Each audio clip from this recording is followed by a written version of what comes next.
Bem, o que nós temos para discutir hoje?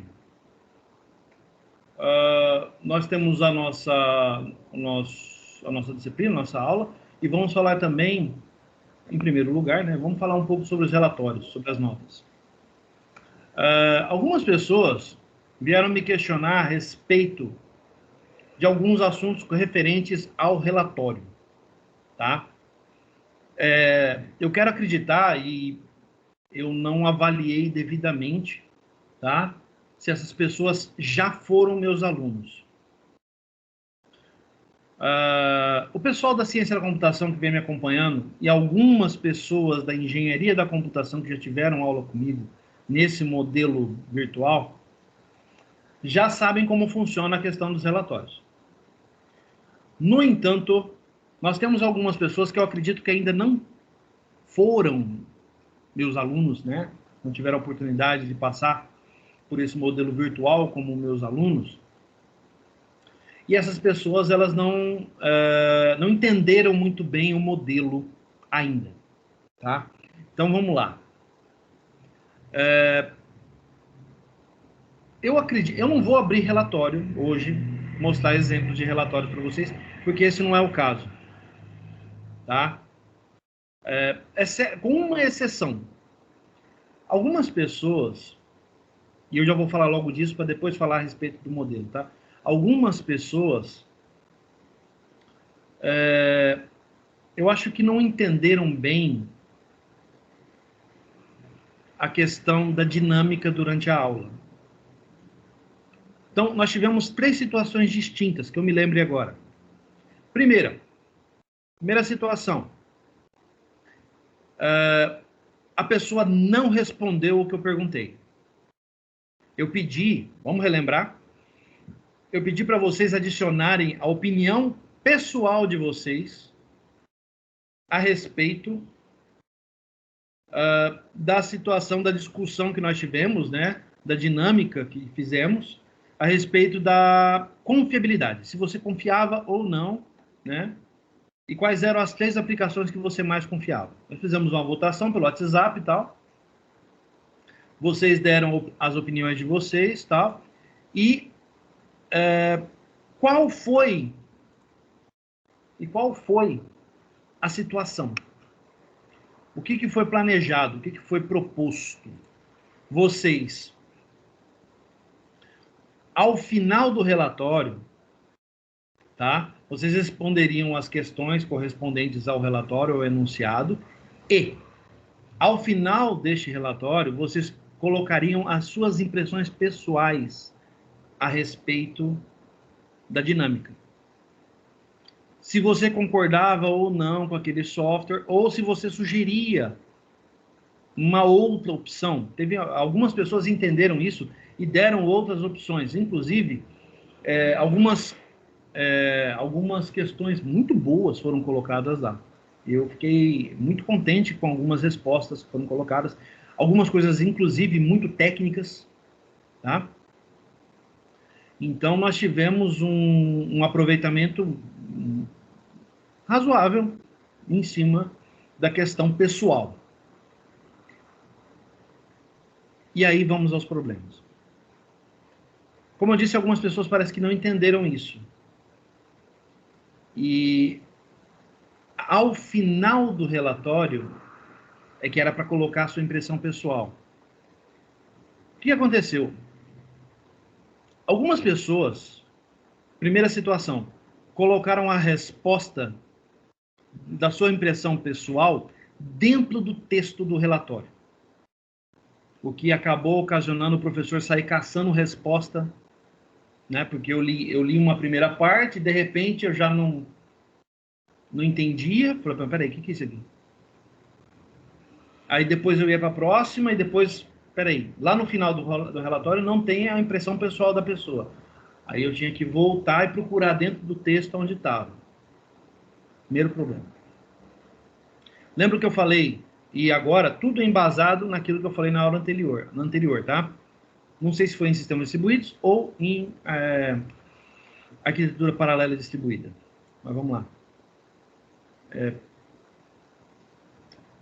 Baseado no modelo de documentação, no qual você não pode mudar a ordem.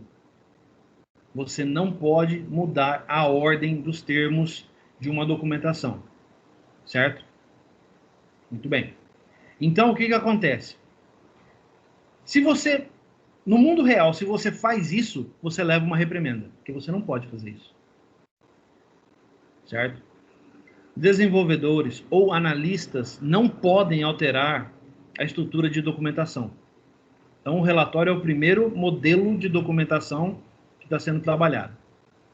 O segundo modelo de documentação que está sendo trabalhado é o artigo que vocês estão escrevendo para N1. Certo? Muito bem.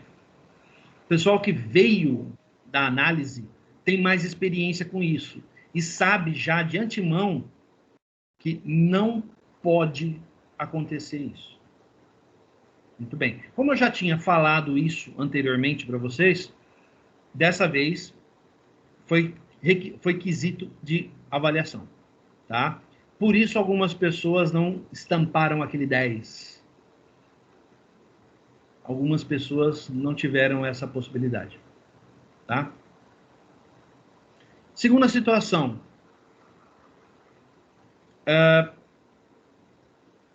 A pessoa não colocou a sua opinião pessoal. Ela chegou a colocar o texto embaixo, tá? Do jeito, na posição adequada. Mas não era uma opinião pessoal dela. Era um texto qualquer.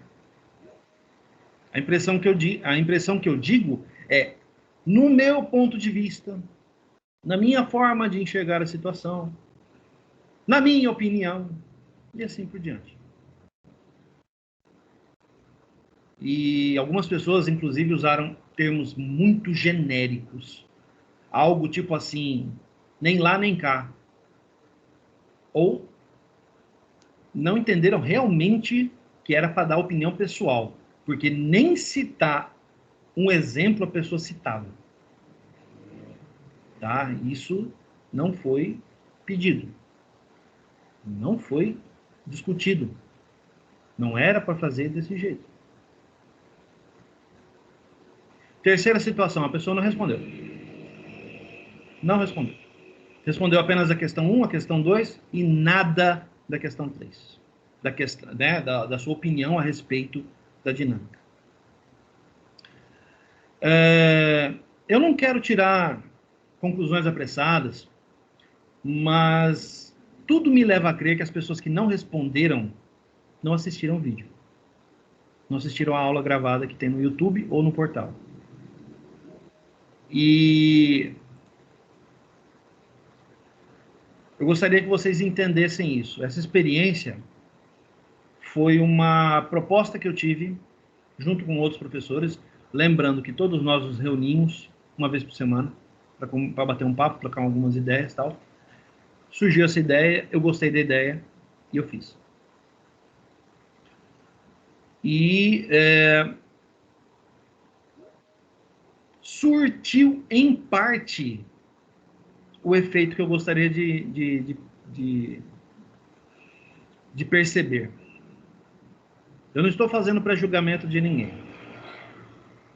tá? Mas tudo leva a crer que as pessoas que não responderam à questão foram pessoas que não assistiram o vídeo. As pessoas simplesmente foram na parte final do PDF, olharam o relatório e mandaram, escreveram o que estava lá e entregaram. Usaram o próprio PDF como referência para entregar. Então, não é assim que funciona. E vocês sabem disso. Se nós estivéssemos em aula, em sala de aula, a tocada ia ser a mesma. O que eu falei em aula é lei. Se eu pedir algo em aula, e tem que ser colocado no relatório, é lei. Tem que ser colocado no relatório. Se você não colocar, é -1 no seu relatório. Se você foge à estrutura do relatório, como é sugerida, que é uma documentação, ali você já perdeu meio ponto. Nós temos alguns regulamentos que devem ser seguidos. Eu jogo limpo. Eu abro o jogo com vocês e a gente joga. Baseado nisso, também tivemos algumas situações que eu não quero fazer pré-julgamentos, mas eu tive essa impressão. São pessoas que provavelmente não tiveram aula comigo antes. Nós estamos no 5º encontro, esse é o 5º encontro. Eu tive relatórios do encontro passado, cujo relatório foi entregue em anexo. Muito bem. Todo mundo que já teve aula comigo sabe que relatório não é em anexo. E eu venho avisando isso todo final de aula. Eu sou até repetitivo. Tem aluno que até brinca comigo. Pô, professor, isso parece uma matraca quando fica falando o negócio do relatório. Então, e aí? Meu caro colega, futuro colega de profissão, e aí? Eu pareço uma matraca, um papagaio falando. No entanto, ainda tem gente que erra. Então, eu acho que eu não estou matraqueando o suficiente. Ou sou levado a crer que a pessoa não assistiu o vídeo. Ela simplesmente pegou o PDF, montou o relatório e entregou a aula. Portanto, meus caros, acostumem-se, porque a partir de agora, toda a aula, eu vou fazer uma dessa. Eu vou colocar uma questão a mais enunciada durante a aula. Então, além das questões do relatório, eu vou propor mais alguma coisa. Tá certo? E antes que alguém reclame, ah, não, mas não pode, não sei o que, tá. Eu estou fazendo isso por recomendação dos professores. E com conhecimento da coordenadora do curso. Por quê? Qual é a premissa? A aula virtual que eu estou dando para vocês é ao vivo, eu estou aqui, online, não é gravada. Não é EAD. Não, EAD é aula gravada. Não. Eu estou aqui, estou ao vivo, estou atendendo vocês. Ela deve ser equivalente à aula presencial. Se ela é equivalente à aula presencial, o que eu falar durante a aula é lei. Se eu disser, propor, sugerir, questionar alguma coisa que deve ser colocada no relatório, deve ser colocada no relatório. Caso contrário, é -1 para você ali, pronto, acabou.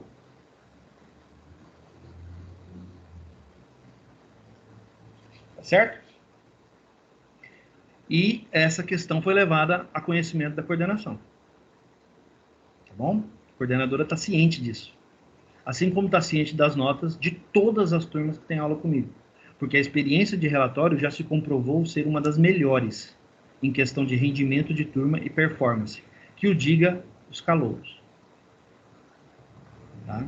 Os calouros, rendimento quase perfeito.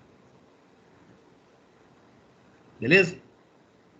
Quem tiver alguma dúvida ou querer discutir, conversar alguma coisa a esse respeito, fica no final da aula, a gente conversa. Tá bom? Vamos em frente? Aspectos de projeto. O que a gente vai falar em cima desse assunto? A gente vai fazer alguns questionamentos muito comuns quando se trata dessa parte de projeto de sistema distribuído. Alguns questionamentos que podem vir a surgir, algumas curiosidades que passam pela cabeça de vocês, ou se não passou, ainda vai passar. Segurança, escalabilidade, tolerância a falhas e resiliência, heterogeneidade e frameworks. Então, nós vamos discutir o que a gente propôs na aula passada. A gente começou essa discussão na aula passada, né? Porque nós falamos de alguns desses temas, inclusive desenvolvemos dinâmica em cima disso. Já para essa aula, a gente vai afundar nossa cabeça em cada um deles. Certo? Abrir os armários para tirar a poeira e dar uma olhada no que tem dentro. Então, a gente vai abrir cada porta dessa para dar uma olhada. Já vou adiantar, eu não vou me alongar sobre os assuntos, tá? Por quê? Cada um desses assuntos certamente daria uma aula, ou duas.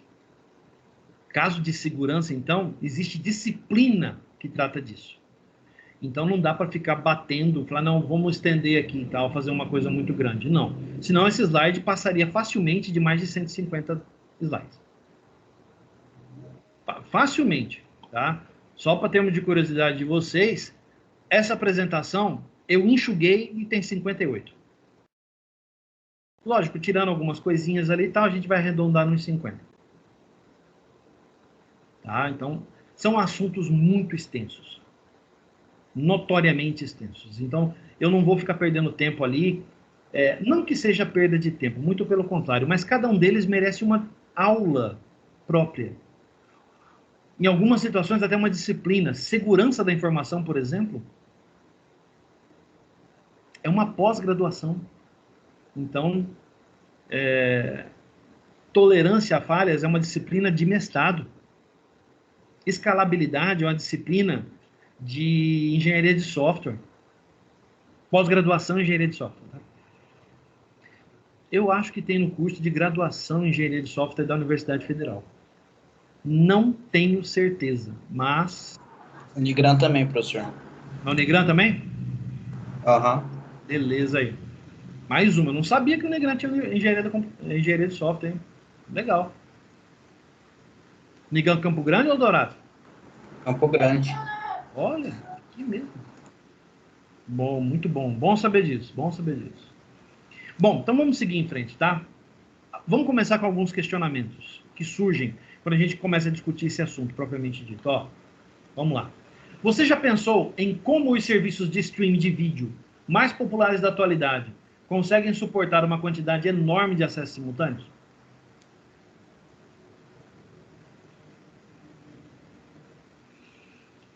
Ou ainda, quando não há tanta demanda assim, será que as empresas de grande porte mantêm ligados centenas de servidores, mesmo que não estejam em uso?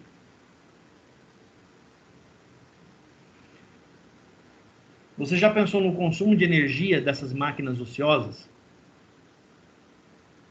Lembrando que o nosso tema lá de biomimética, ele remete muito a isso, né? E atualmente existe muito... vocês devem estar pesquisando a respeito, para escrever o artigo, vocês devem ter trombado algumas vezes com a expressão computação verde. Tem muita gente falando isso neste exato momento, falando sobre esse assunto, falando a esse respeito, certo?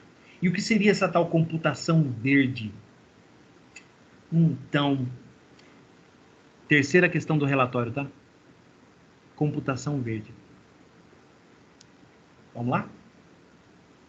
A resposta para estas e outras questões nos direcionam para um assunto muito interessante, denominada escalabilidade, que ajuda as empresas por trás desses serviços a maximizarem seu faturamento, evitando o uso desnecessário de recursos, sem comprometer a usabilidade e consequente satisfação de seus clientes. A gente vai discutir cada um desses temas, mas eu quis começar pela escalabilidade porque é o mais famoso deles. Não é o mais importante, mas é o mais famoso. Certo? Essa questão de elasticidade em termos de processamento é muito interessante e é muito comum. Tá? Vamos lembrar, eu vou dar um exemplo e eu gostaria que vocês dessem outros exemplos. Tá?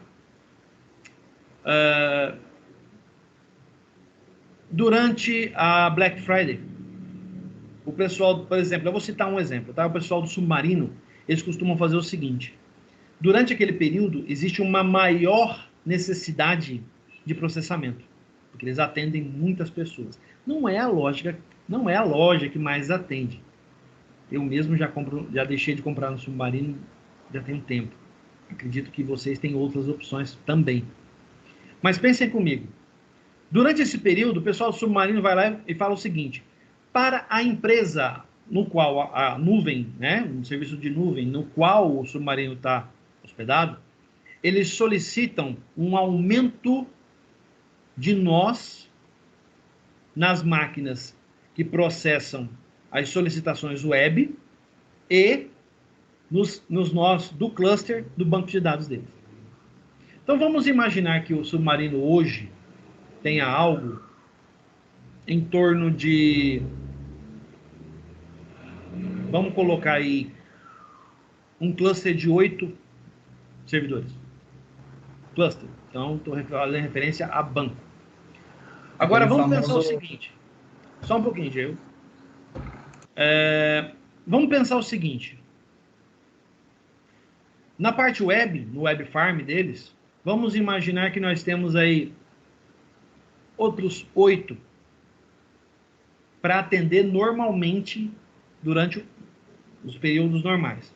Mas, em certas épocas do ano, como Black Friday, eles precisam inflar esse web farm, colocando mais nós para aceitar mais requisições.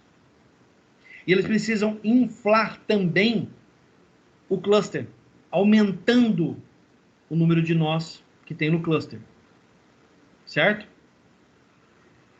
Então, a esse fenômeno nós damos o nome de escalabilidade. Tá? Fala, Diego. Isso daí entra naquele conceito também de SaaS, software sobre serviço. Um pouco. Não é bem do que se trata a escalabilidade, tá? Quando eu cito escalabilidade, eu estou falando de hardware. Ah, tá. Então, beleza. Confundi. Tá? Beleza. É quando você olha para a quantidade de nós em um farm. O SaaS, ele roda dentro desse farm, né? Para atender determinadas situações dentro do farm. Então, a escalabilidade não se aplica nesse caso. Porque, em teoria, quando você aumenta o farm, você está aumentando a oferta de SaaS dentro do seu farm. Certo? De fora para dentro, então. Isso. Agora, se você olhar do ponto de vista da empresa que toma conta da nuvem, aí, nesse caso, talvez se encaixe o modelo SaaS. Mas é a oferta do serviço propriamente dito. Não se trata de escalabilidade. Tá isso que eu não soube explicar. Isso que eu não soube colocar. Beleza. Isso é fácil de confundir, tá? Não é muito difícil de entender, não. É fácil, a gente confunde muito facilmente. Beleza? Vamos continuar, então? Anteriormente, nas aulas que se passaram, nós fomos apresentados a diversos aspectos importantes no desenvolvimento de sistemas distribuídos. E entre eles, merece destaque especial a questão de segurança. Aí vamos lá, ó. Segurança, escalabilidade, resiliência, que é tolerância a falhas, e heterogeneidade. Esses assuntos estão ligados diretamente a aspectos do projeto de sistemas distribuídos, o tema da nossa aula. E nesse interim, vamos analisar, pesquisar e apresentar frameworks atuais, utilizados por grandes empresas no segmento de serviços em TI, e que nos quais esses sistemas estejam aptos a serem comercializados. Então, a gente vai analisar um por uma das situações.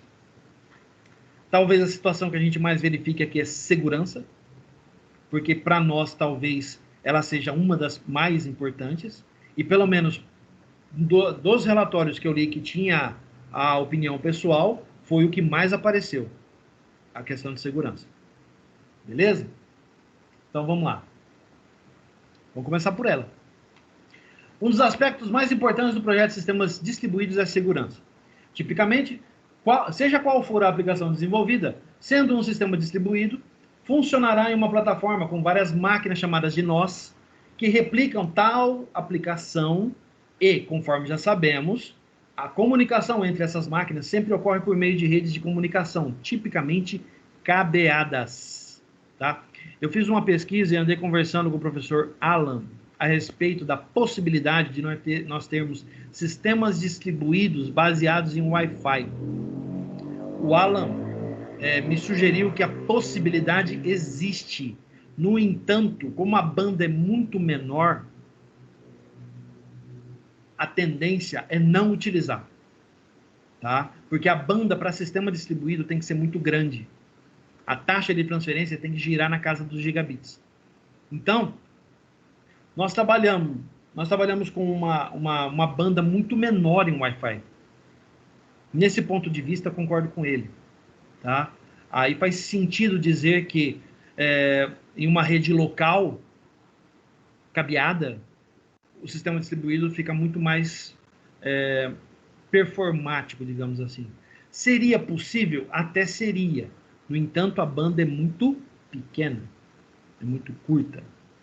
Tá? Eu não lembro, alguém, não precisa dizer quem foi, alguém nos relatórios citou o BOINC, que é um dos serviços que permite trabalhar, né, com isso. Uma vez instalado na máquina, você tem uma série de serviços lá que ele passa a transformar a tua máquina em um nó de uma rede distribuída maior.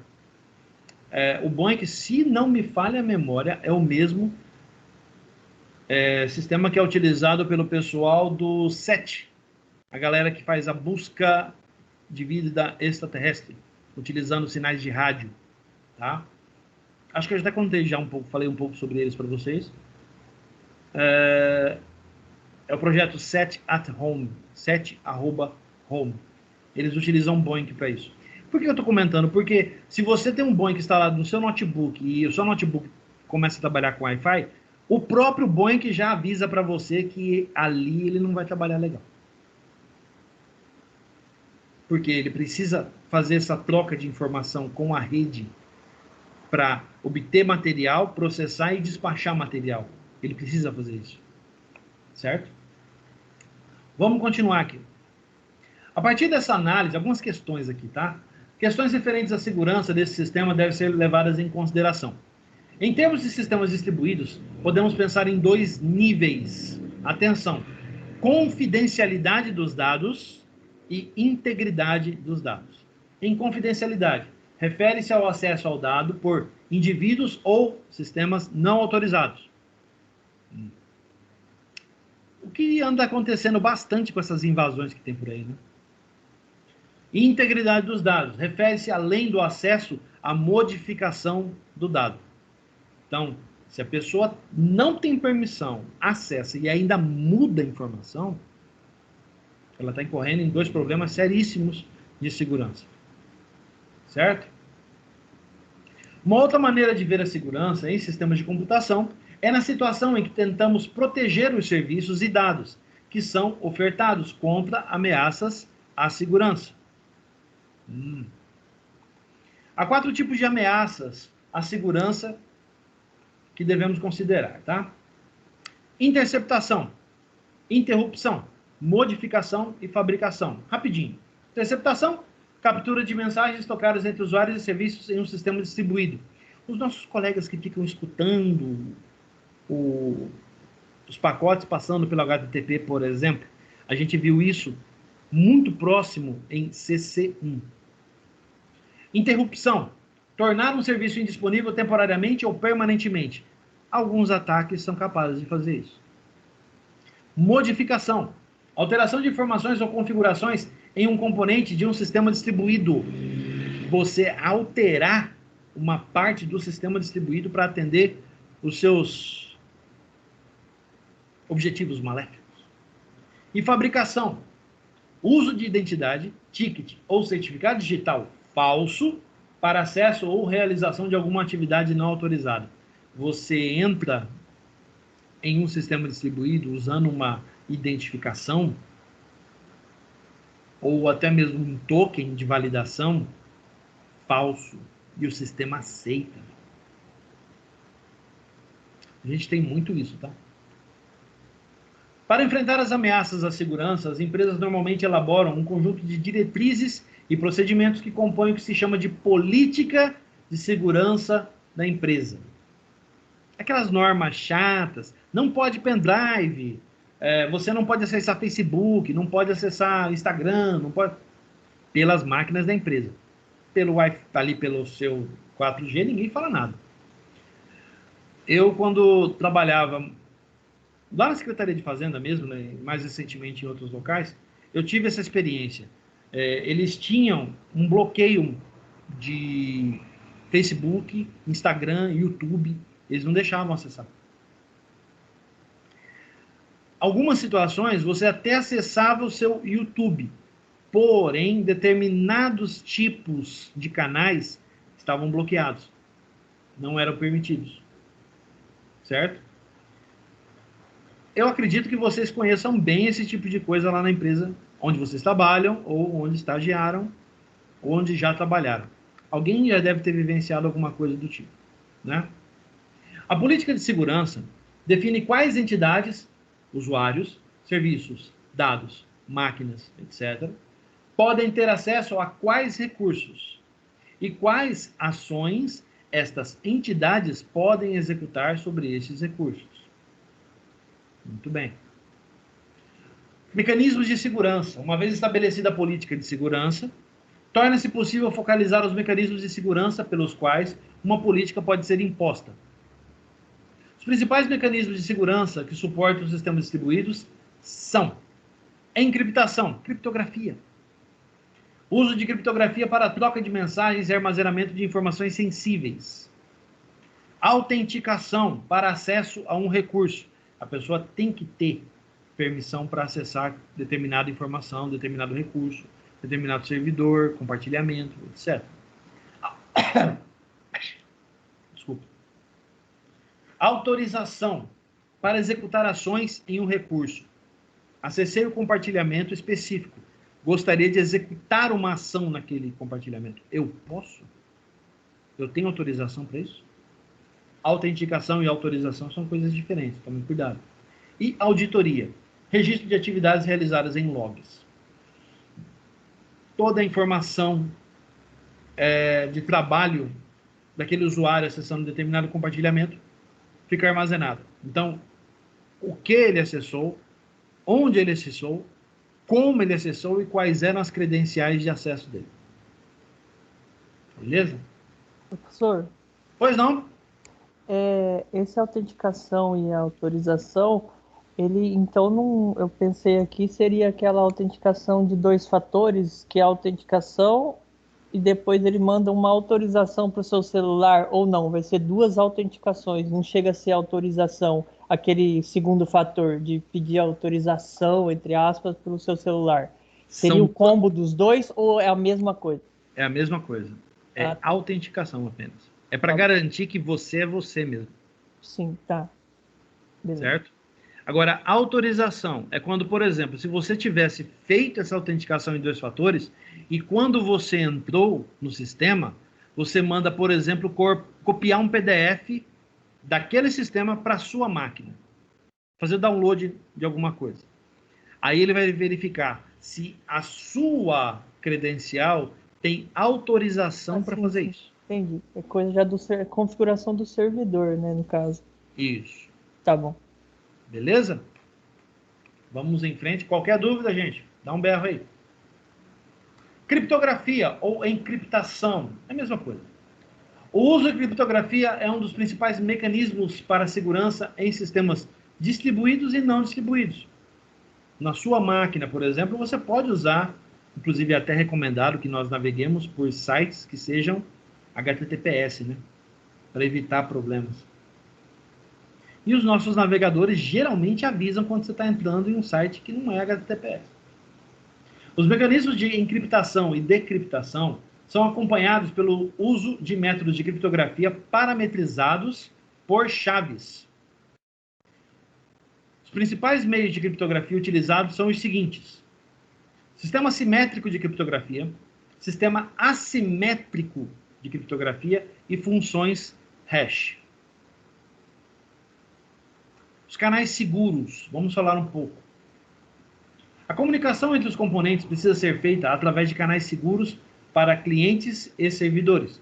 Aqui os principais problemas a serem resolvidos são, vamos lá, como garantir canais de comunicação seguros para clientes e servidores? O HTTPS é suficiente? Lembra lá do CC1? A gente discutiu isso já, né? Como um servidor pode saber que um cliente que está solicitando um serviço tem autorização para ter... Está errado isso aqui. Não tem sentido. Aquele termo está errado. Tem autorização para ter, consumir aquele serviço? Não, esse termo existe. Deixa eu corrigir isso aqui, gente. Eu corrigindo o material dos meus colegas. Pronto. Voltando. Perfeito. Como garantir que um cliente tenha acesso apenas aos serviços para os quais tem autorização? São muitas perguntas, né? Geralmente elas são feitas pelo pessoal que toma conta de segurança da rede. Autenticação. A autenticação e integridade das mensagens deve ser sempre garantida, pois não funciona uma sem a outra. Para isso, são propostas 3 abordagens distintas. Autenticação baseada em chave privada compartilhada. Autenticação usando um centro de distribuição de chaves. E autenticação baseada em chave pública. Geralmente, é a forma de comunicação entre cliente e servidor. Tá bom? Não estamos falando aqui das formas de autenticação que nós utilizamos atualmente nos nossos celulares e em alguns sites, tá? Que são as geradoras de token que nós utilizamos. Ou o Google Authenticator, ou o Microsoft Authenticator. Para quem usa Steam, é o Steam Guard, e assim por diante. Existem outros, mas esses 3 são os mais famosos. Tá? Não estamos falando disso. O que estamos falando é da comunicação entre sistemas, ou dentro de um próprio sistema, certo? Ele tem que ter ou a autenticação baseada em chave privada, todo mundo tem a chave privada e na hora que eu entro, eu recebo essa chave, isso tem problemas de segurança. Autenticação usando um centro de distribuição de chaves, quer dizer, eu peço para um sistema específico a autorização para acessar um recurso. Isso é muito utilizado em quem trabalha com o que nós chamamos servidores de APIs. Tá? Nós chamamos isso de Gateway API. Então, um determinado serviço gostaria de acessar recursos de outro. Ele precisa pedir permissão em um centro de distribuição. Ele recebe uma chave, um token de autenticação, e aí ele entra. Esse token é validado, ele passa e consegue consumir esses recursos. Certo? Muito bem. A autenticação baseada em chave pública é aquela que a gente praticamente usa o tempo todo dentro da internet. Né? Quando a gente está navegando por servidores HTTPS, nós estamos trabalhando com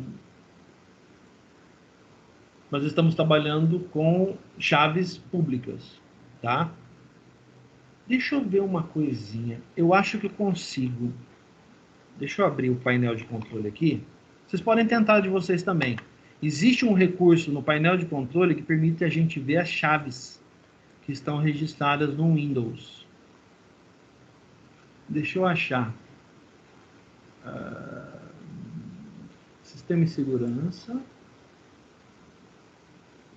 Não. Tem um lugar que ele armazena as chaves que nós... Rede de internet? Não. Deixa eu ver se eu acho isso. Só um minutinho, gente. Procurem aí também. Se você for pelo Internet Explorer, ele fica lá dentro de opções de internet, conteúdo e certificados. Isso, mas isso pelo navegador, né? Eu quero ver o do sistema operacional. Eu achei aqui, ó. Lá no painel de controle, dentro de contas de usuário, você tem lá, gerenciador de credenciais. Vou abrir aqui o meu, vou mostrar para vocês, ó. Tá aqui, ó. Nós temos credenciais da web, que é esse que o colega falou agora, tá? E nós temos credenciais do Windows. Da web, se você clicar aqui, ó, deixa eu ver se o meu vai abrir. Eu acho que ele não vai abrir. Aqui. Aqui eu tenho alguns, né? Certificados, credenciais genéricas, tal.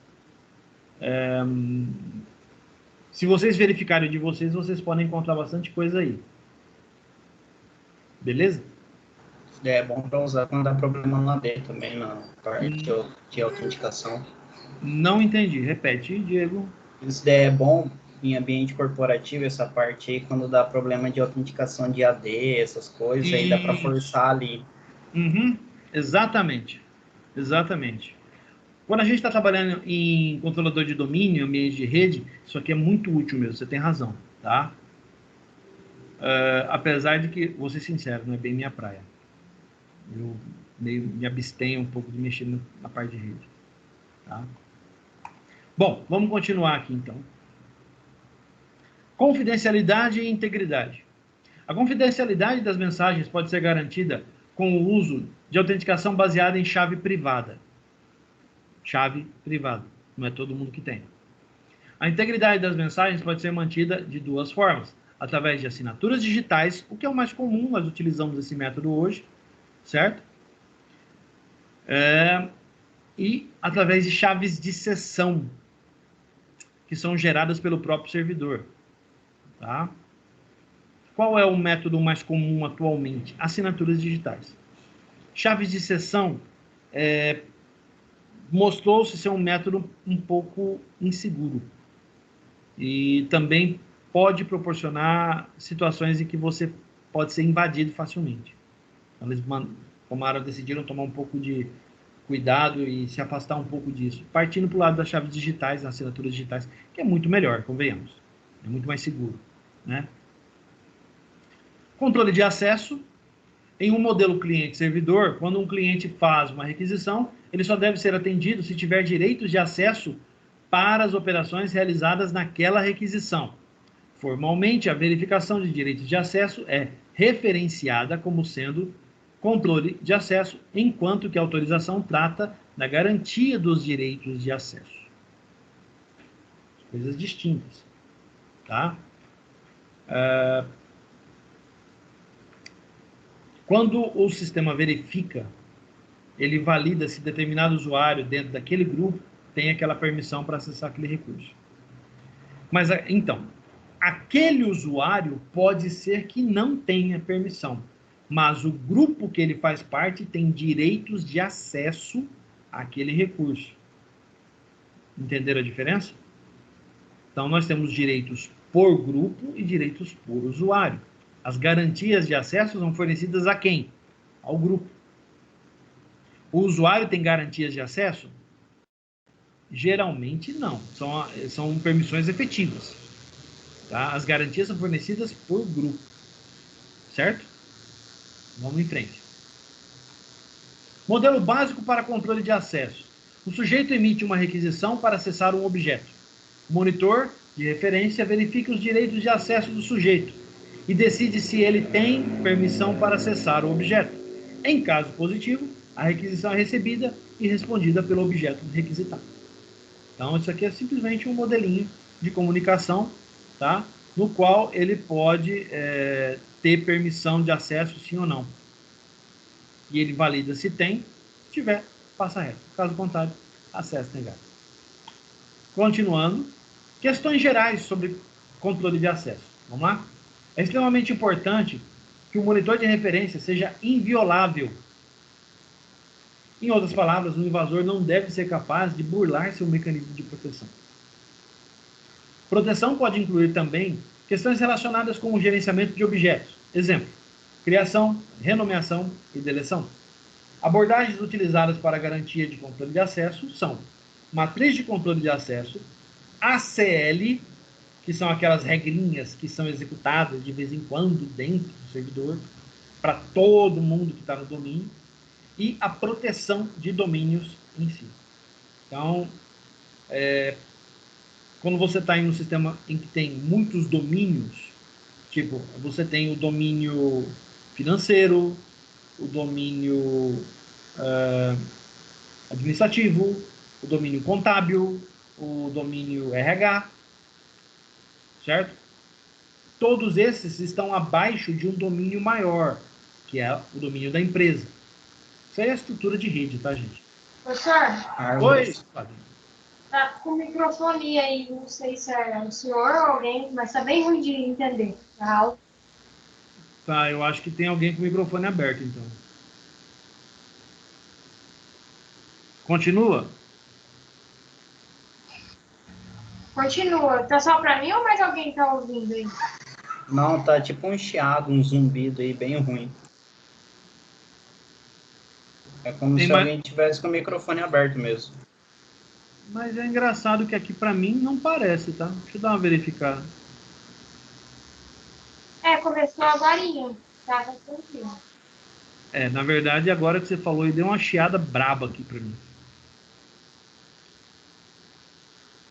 Vamos continuar monitorando. Se der mais problemas, a gente vai ter que tomar providências.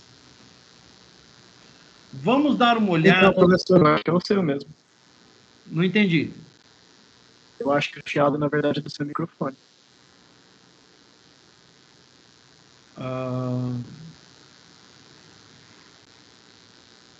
Tem mais gente falando que tá com chiado também. É engraçado, gente. Aqui pra mim tá normal. Professor, muda. Ah, toca o barco aí, vamos. Não, depois não se acostuma. Bom, vamos seguir então a ideia do Guilherme. Toca o barco pra frente. Vamos ver algumas características especiais quando se trata de mecanismos de segurança, tá bom? Primeiro, o mais importante, o mais famoso deles, o firewall. Tipo especial de monitor de referência que controla os acessos aos recursos do sistema. Serve como uma proteção onde todo tipo de comunicação, tanto de saída quanto de entrada, deve ser verificada para identificar a sua autorização. A segurança de código móvel, que são esses validadores que nós utilizamos, né? Microsoft Authenticator, Google Authenticator ou SteamGuard e os outros que nós temos, tá? Compartilhamento de códigos entre servidores provê uma quantidade de questões de segurança. Tem que tomar cuidado quando você compartilha essas informações, tá certo? Especialmente em ambientes de rede entre servidores. Eles podem utilizar isso? Podem, existem formas de fazer isso, tá? O problema é justamente o como fazer isso, de uma maneira segura. A proteção do agente é aquele que fica rodando, por exemplo, na máquina, mantendo a questão de proteção, tá? Você tem lá, Read Only State, assinatura para verificar se o agente foi alterado. Append Only Logs, informações são armazenadas no agente na forma de logs, sem alterações. Então, do jeito que vier, aconteceu o problema, ele grava no log. Selective Revealing of State to Certain States, um array onde cada posição é de um servidor criptografado. Então, o que ele mantém? Um array, certo? Uma matriz, e cada posição desse array representa um servidor criptografado, lógico, certo? Proteção do alvo. O host deve ter controle sobre as ações do agente. Diversas abordagens, tais como sandbox, que é o mais comum, né? A gente criar uma área onde você pode simplesmente jogar qualquer coisa ali dentro para ver o que vai acontecer. Isso é muito comum, tá? Muito comum. E um outro conceito muito parecido também é o playground isolado, aonde você só tem acesso por RPC. Então, só tem acesso remoto, certo? Você não acessa propriamente a área com interface de usuário, nada disso. Não, você acessa de forma remota. Você joga o processo lá dentro e deixa ele rodando para ver o que ele vai fazer. Ali não tem problema. Ele vai tentar apagar, sumir, vai invadir e tal, não sei o quê. Ali não tem problema nenhum, tá? A gente utiliza muito esses conceitos de segurança. A questão do sandbox é muito comum, tá? É muito comum e o pessoal costuma usar bastante essa questão. Beleza? Negação de serviço, o famoso DDoS, os ataques DDoS, né? Ataques de negação de serviço em servidores de domínio tentam derrubar uma rede de serviço, utilizando as seguintes características. Atenção. Depressão de largura de banda. Ocorre quando muitas mensagens são enviadas para uma simples máquina. Depressão de recursos. Faz o receptor usar seus recursos para atender a mensagens inúteis. Aí algumas estratégias de defesa seriam, por meio dos roteadores, filtrar apenas pacotes de dados da organização e bloquear hosts que estejam enviando muitos pacotes para o sistema sem justificativa. Geralmente, quando isso acontece, os produtos antivírus mais modernos e mais capacitados, eles avisam quando isso começa a acontecer. Tá? O Kaspersky, que é um dos mais famosos que a gente tem no mercado, inclusive eu uso ele aqui, ele tem essa característica. Tá? Ele começa a avisar, inclusive em ambiente de rede, quando determinada máquina começa a receber muita solicitação. E ele analisa as mensagens que estão transitando para saber se essas mensagens são úteis ou são simplesmente tentativas de invasão. Tá? Ele informa você isso. Isso é bastante legal. Na verdade, os melhores antivírus do mercado fazem isso. Gerenciamento de chaves. É necessário um procedimento de segurança para manter chaves de criptografia seguras. Para mim... Ah, mas era só copiar e guardar, professor. Talvez não. Estabelecimento de chave. Criptografia das chaves por meio de algoritmos. No caso, ele está propondo Diffie-Hellman. Tá? Quem quiser depois dar uma estudada maior nesses algoritmos de criptografia, este é um dos principais. Não sei se o Paulo já falou sobre isso com vocês. No terceiro semestre, a gente teve um trabalho de fazer um criptografia e descriptografia, um programa. Ele falou um pouco sobre hash.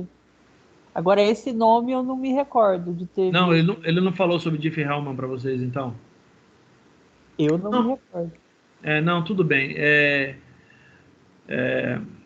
Depois eu trago mais informações a respeito para vocês, tá? Que eu pesquisei muito pouco a respeito dele, mas depois eu busco mais informações. Na próxima aula, me cobrem. Devo trazer informações a respeito dele, tá bom? É interessante saber, vocês que estão estudando, já passaram por algoritmos, já tiveram essa questão de algoritmos de criptografia, é interessante conhecer Diffie-Hellman, tá? Distribuição da chave. O envio de chave pública deve ser feito por meio de uma conexão segura. Os hosts envolvidos devem possuir certificados de autoridades e o tempo de vida dos certificados. Os certificados geralmente têm um tempo de vida restrito. Sendo assim, sua validade deve ser sempre verificada com a autoridade certificadora. Certificado de autenticação por assinatura digital tem validade. Tá? Ele vence.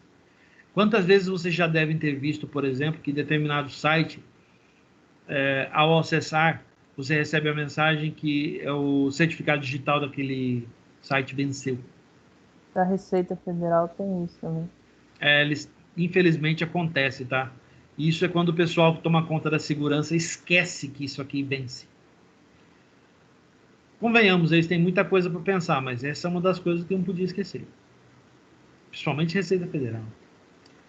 Beleza. Vamos falar agora de escalabilidade, que é aquele teminha que a gente já discutiu, já falou a respeito e tal. Né? Você já tem uma noção muito boa, então não vou ficar me prendendo muito nesse cara aqui não, tá? Escalabilidade é outro aspecto importantíssimo de um sistema distribuído. É um termo comum em redes de computadores e um sistema cujo desempenho aumenta com o acréscimo de hardware e software. Proporcionalmente à capacidade acrescida, é chamado escalável. Importante, quando ele trata de software, ele está tratando de sistema operacional. Ou de banco de dados, no caso do SQL Server, MySQL, alguma coisa assim. Tá? Ele está tratando do software específico que você vai usar como nó daquela rede. Não é simplesmente plugar o hardware lá e o sistema vai tomar conta. Não. Muita gente queria que fosse assim, mas não é assim que funciona. É importante notar, entretanto, que um sistema dito escalável permite que se aumente ou diminua a quantidade de recursos. Dois aspectos importantes a serem levados em consideração em relação à escalabilidade são, em termos geográficos e administrativos. São duas coisas distintas. Escalabilidade em termos geográficos refere-se ao sistema que, apesar de apresentar-se como único para o usuário... Só um minuto, gente. Vou molhar o bico aqui. Está rodando em várias réplicas, em 2 ou mais data centers geograficamente distintos. Está rodando aqui e está rodando num data center na África do Sul. E outro, por exemplo, na China. Outro na Europa, outro na América e assim por diante. Tá? Acontece especialmente com a Netflix. Tá? Podemos, por exemplo, utilizar um determinado provedor de cloud computing, computação em nuvem que vocês estão vendo com o Alan, que possua data centers no estado de São Paulo, aqui no Brasil, e no estado do Arizona, nos Estados Unidos. O benefício desse tipo de configuração é fornecer uma melhor experiência em termos de conectividade e latência, atrasos na rede, para os usuários, uma vez que os usuários mais próximos do hemisfério norte podem acessar a aplicação através dos data centers nos Estados Unidos. E os usuários do hemisfério sul podem acessar a aplicação através dos data centers do Brasil. Aqui nós temos uma imagem, esse exemplo, tá? Um data center na Europa, desculpe, nos Estados Unidos. E nós temos aqui também um data center na América do Sul, tá? Aqui no Brasil. Então, nós temos aqui um modelo que é muito comum nos dias de hoje. Tá? Parte da aplicação fica lá, parte da aplicação fica aqui. Se um cai, o outro sustenta. Às vezes, nem sempre. Às vezes dá problema. Tá? Fala, Leonardo. Professor, quando tem um servidor assim na América do Sul, geralmente eles preferem o país Brasil ou muda de empresa para empresa? Cara, depende. Tá? Depende. Vou te dar um exemplo muito bom. Recentemente, da Disney Plus. Tá? O data center da Disney Plus é o mesmo data center da Microsoft que muitos de nós utilizamos sem saber, que fica em São Paulo. Tá? Por que a Disney Plus demorou tanto tempo para vir para o Brasil? Pelo mesmo motivo que a HBO Max está levando tanto tempo para vir para cá. O que nos levou até que alugar o Snyder Cut em outros serviços, senão o HBO. Mas qual é o problema? O data center aqui do Brasil. Por incrível que pareça, nós temos vários data centers aqui no Brasil, tá? Mas a posição geográfica deles é essencial para empresas desse porte. Então, por exemplo, o Leonardo perguntou, eles preferem aqui ou preferem de fora? Resposta, geralmente, aqui é melhor. Tá? Geralmente, aqui é melhor. No entanto, a Disney Plus levou um tempão para vir para cá, justamente porque não havia data centers que atendessem a necessidade deles naquele momento. Os data centers estavam sobrecarregados.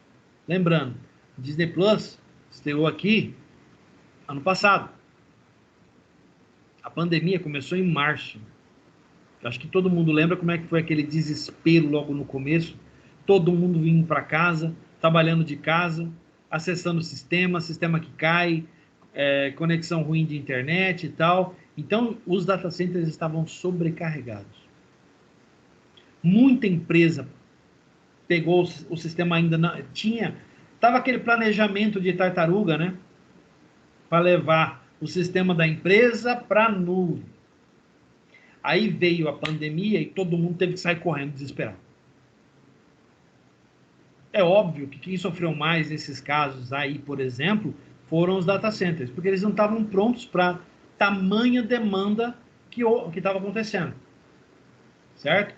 Aí nós tivemos problemas de conectividade com Netflix, A Amazon teve problema de conectividade também. Nós tivemos vários problemas com o Teams ano passado, não sei se vocês se lembram. Nós tivemos problemas até mesmo para acessar os nossos portais, né, da universidade. Vira e mexe a gente tem problema. Nesse exato momento nós estamos com problema, né? Até a coordenadora mandou mensagem aqui para vocês. Então, nesse exato momento nós estamos com problema. E esses problemas acontecem por causa da alta demanda nos data centers. Certo? Então, a HBO Max está levando um tempão para vir para o Brasil justamente por causa disso. Porque ela precisa de um data center que atenda a demanda. E neste momento, nós estamos passando por um momento, ó, a demanda está aqui em cima. Existe até uma data. Eles estão falando de uma data que o HBO Max vai vir para o Brasil.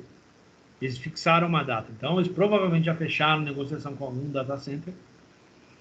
Ou, o que já aconteceu anteriormente, a Microsoft ou o Google abriram um outro data center para atender. Porque eles fazem isso. No caso da Warner e da HBO, a Microsoft é parceira. Então, acredito eu que a Microsoft expandiu o data center para atender. Pode até ter criado um novo data center para atender. Tem como a gente saber disso? Não. A não ser que você trabalhe na Anatel. Certo? Ou que você esteja lá dentro da Microsoft. Ou dentro da Warner.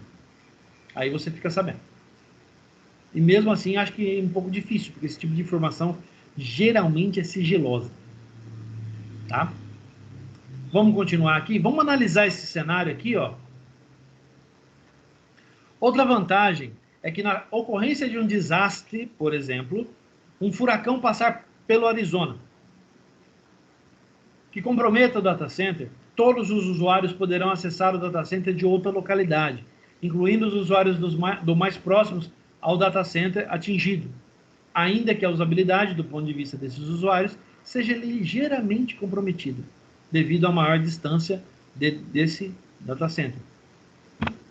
O exemplo mais cabal desse tipo de coisa foi o 11 de setembro. Acho que a gente até já falou sobre isso ano passado. Tá? Uma situação de um banco, eu acho que eu comentei com vocês, né? Que o banco, a sede do banco, o data center da empresa, do banco, ficava em uma das torres. Certo? Bem. E o backup, que seria o outro data center, ficava na outra torre. Caíram as duas. O banco já era. Acabou o banco. Muitas empresas fecharam nos Estados Unidos após o 11 de setembro justamente por causa disso. O data center que elas utilizavam ficava no World Trade Center.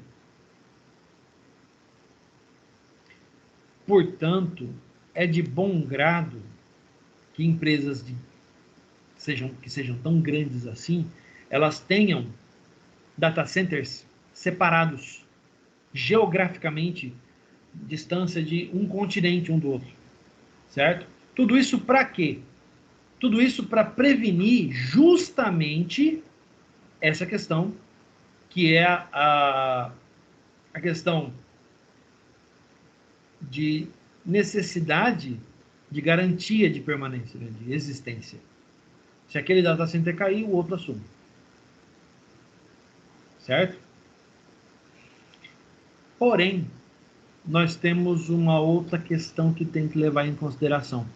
E é um exemplo que eu dei para vocês, se não me engano, quando eu falei a respeito de um data center que ficava... Uma empresa, né? Tinha vários data centers. A empresa ficava nos Estados Unidos, se não me engano. E o engenheiro responsável por fazer a manutenção precisava apenas desconectar uma máquina. Ele errou o comando e derrubou um braço inteiro de data center. O que tinha nesse data center? WhatsApp, Facebook, Instagram. Dos grandes do mundo.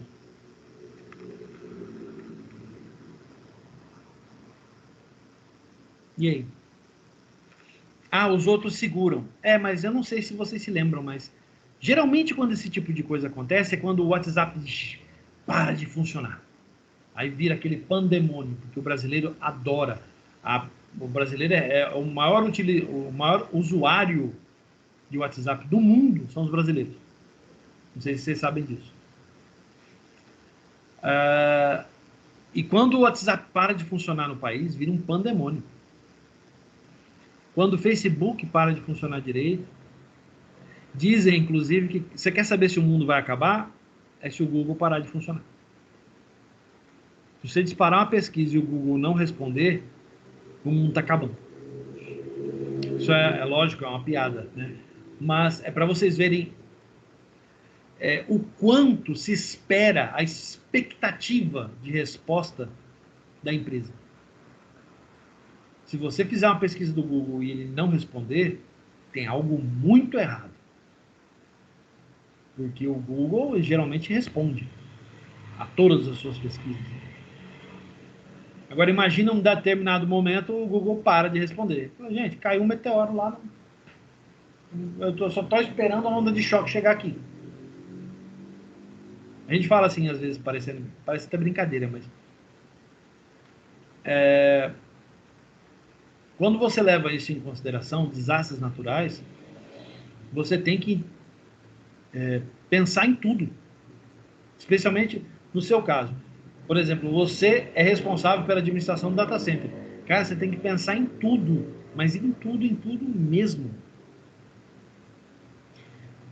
Final do ano passado, teve um problema com a IBM, um data center da IBM lá em São Paulo, porque a manutenção do ar-condicionado não foi realizada. O ar-condicionado parou e aquelas máquinas que eu mostrei para vocês, né? Acho que foi em arquitetura. Eu mostrei para vocês ou para os calouros? Acho que foi para os calouros. Foi para gente. Foi para vocês? Foi. Arquitetura na de quinta. Na aula Oi, de quinta. Em arquitetura? Isso. Legal. É muita aula, gente. Não esquenta não, professor. Esquece mesmo. Então, naquelas máquinas, parecidas com aquelas máquinas, e aquelas máquinas, elas têm uma coisa fantástica, tá? Apesar de tudo aquilo, toda aquela parafernália, aquela capacidade toda, tal, elas não esquentam muito. Não. Geralmente, elas têm aqueles racks, eles são refrigerados, tá? Existem algumas unidades de ar-condicionado específicas para trabalhar para aquele tipo de equipamento. Só que o pessoal de data center, eles privilegiam o quê? Os ar-condicionados centrais. E a pessoa, você tem que perder um espaço no seu rack para colocar uma unidade de refrigeração? Ninguém faz mais isso. Antigamente até faziam. Nos dias atuais, ninguém faz mais isso. Muito bem. Então, eles privilegiam os ar-condicionados centrais. E, por um acaso, essa galera da IBM esqueceu, ou passou, ou fizeram um planejamento errado, alguma coisa assim. E o ar-condicionado do data center parou. Muito bem. Quem estava hospedado nesse data center? Um braço da Oi, um braço da Claro, outro da TIM e uma parte, como era Claro, da NET. Resultado. Caiu a NET de uma galera aí. O Teams parou de funcionar. Tá? Celulares, serviços de celulares pararam de funcionar. A conectividade entre algumas empresas morreu. Tá? Tudo por quê? Houve um incidente com o ar-condicionado. Então, quando você está administrando esse tipo de coisa, você tem que pensar em tudo. toda e qualquer possibilidade. Quem já fez algum tipo de curso de segurança ou prevenção de desastres tem uma leve noção do que eu estou falando. Tá? Porque você tem que prever praticamente tudo, até queda de meteoro.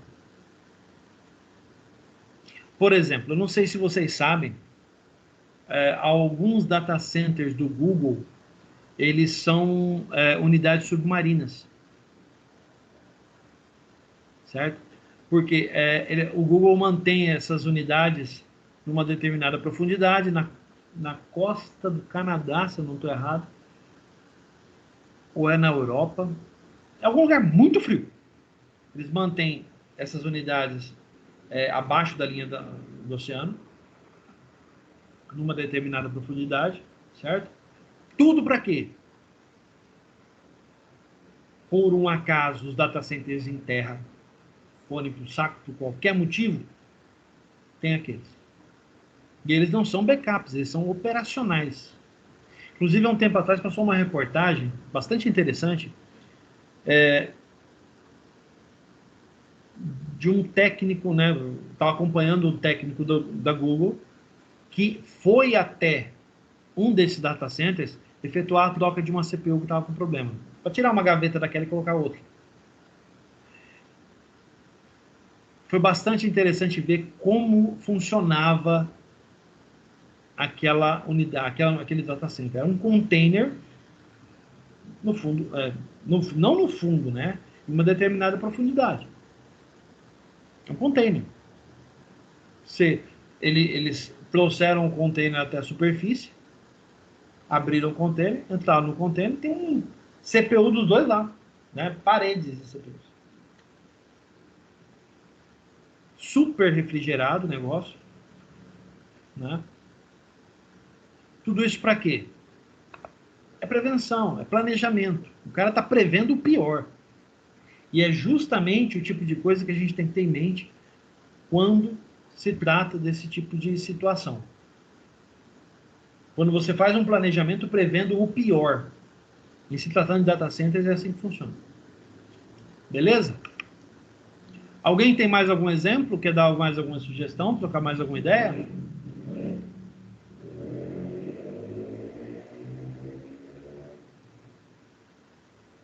Não? Vamos em frente, então. Em termos administrativos, escalabilidade refere-se ao escopo administrativo, que é afetado pela escalabilidade geográfica, e é um conceito bastante simples de ser compreendido, embora muitas vezes ignorado. Imagine que no cenário citado anteriormente, que nós falamos, os links de comunicação do lado dos Estados Unidos sejam fornecidos por provedores de internet daquela região, ao passo que os links de comunicação do lado do Brasil sejam fornecidos por provedores de internet daqui. Caso o link do lado dos americanos fique indisponível, não vai adiantar entrar em contato com o provedor de internet daqui do Brasil, pois é uma empresa diferente do que fornece os serviços dos Estados Unidos, administrativamente falando. Ou seja, o escopo administrativo foi inerentemente ampliado, o que significa que o responsável pelo sistema distribuído terá mais trabalho para administrá-lo, incluindo, por exemplo, a necessidade de abrir um chamado de suporte técnico em outro idioma. Aí complica. Complica bastante. Tá? Por isso que, geralmente, essas grandes empresas têm seus próprios data centers em determinados países ou continentes. No caso, o Google tem 4 aqui no Brasil. A Microsoft estava com 4, também aumentou para 6. A IBM tinha 2, agora tem um terceiro lá em São Paulo. Tá? Tem a Amazon tinha um aqui no Rio de Janeiro e outro no Nordeste. Parece, um colega trabalha com o pessoal da Amazon, né? E ele é certificado, né? Como gestor de soluções da Amazon. ele estava comentando comigo que eles estavam criando um no Rio Grande do Sul para atender para essa parte ali, Argentina, Uruguai, né? Então, nós temos uma infraestrutura bem vasta aplicada aqui no Brasil. Mas repare, não é infraestrutura brasileira. Nós utilizamos, mas não é infraestrutura brasileira. As grandes empresas costumam fazer isso. Certo? Grandes corporações, elas não ficam dependentes do material que tem no país. Não. Elas montam a própria infraestrutura para não depender justamente do país. Certo? Vamos em frente. A tolerância a falhas, ou resiliência. Resiliência de processos está relacionada com o sistema ter uma comunicação confiável entre as camadas de cliente e servidor. Sua ideia básica é de que os processos da nossa aplicação sejam replicados em grupos. Isso faz com que o sistema tenha uma proteção contra falhas relacionadas a processos. Para conseguir criar projetos tolerantes a falhas, temos que ter em nossos sistemas uma detecção de falhas, assim como conseguir mascarar todas as falhas apresentadas e a replicação de nosso sistema, para que ela seja imperceptível. Só podemos atingir essas características de acordo com questões de projetos, e a mais importante neste caso é verificar qual grupo de processos que a nossa aplicação deverá conter. Quando falamos de resiliência de processos, organizamos em grupos os processos que são considerados idênticos. Portanto, quando uma mensagem é enviada a um grupo de nosso sistema, a ideia é que todos os processos membros desse grupo recebam a mensagem. Se ocorrer uma falha em um dos processos do tratamento da mensagem, outro processo desse grupo deve tratar a mensagem no lugar do processo com falha. Vamos lá. Em um sistema distribuído, temos grupos dinâmicos, ou seja, os processos podem se mover entre os grupos que são criados. Um processo de um cadastro de usuário do site XYZ pode enviar uma mensagem para a realização do cadastro a um grupo de servidores sem precisar quantos existem e quem eles são. Certo? Como isso é feito? Existe uma separação distinta.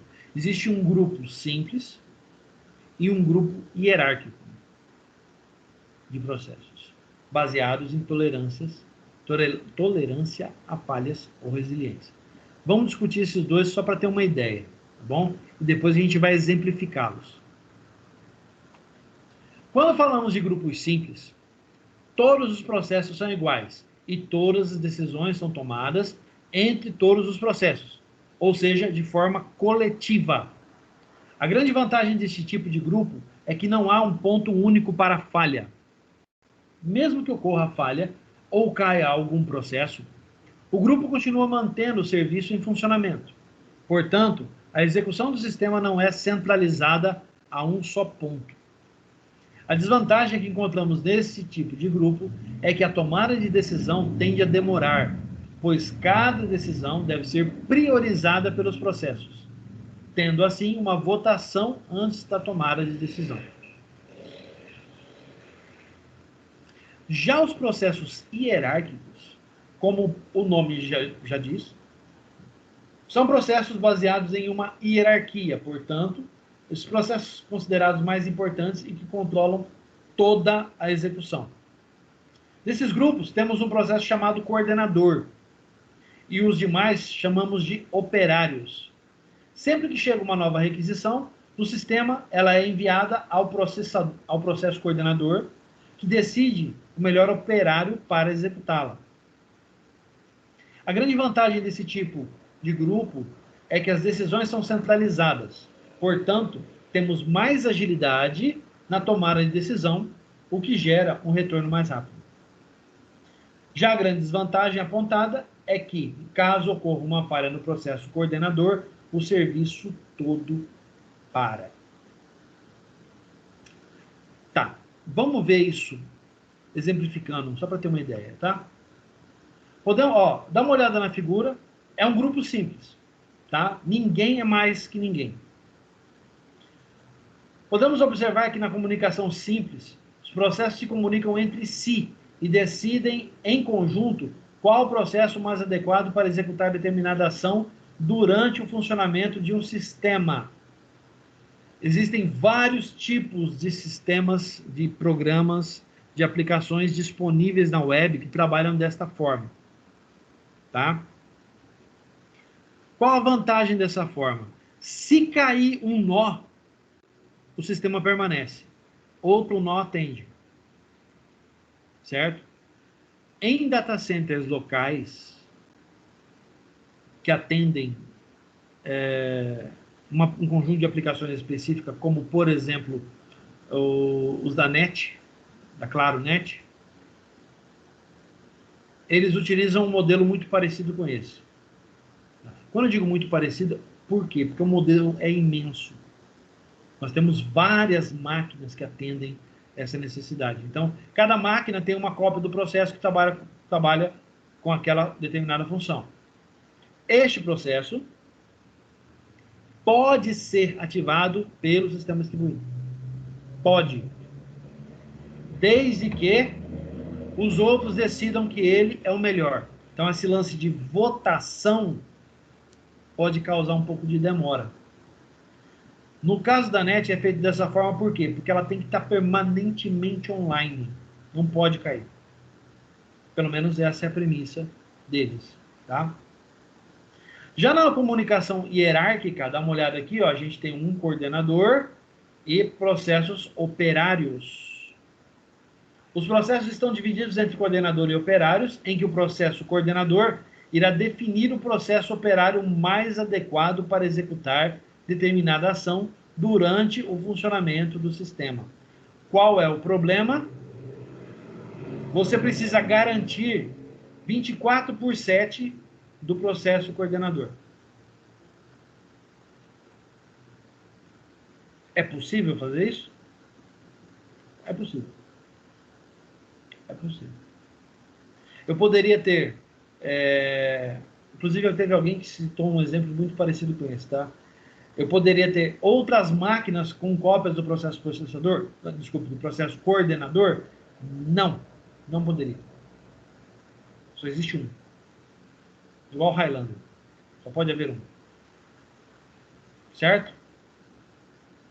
O problema é que esse cara, quando ele cai, cai toda a rede.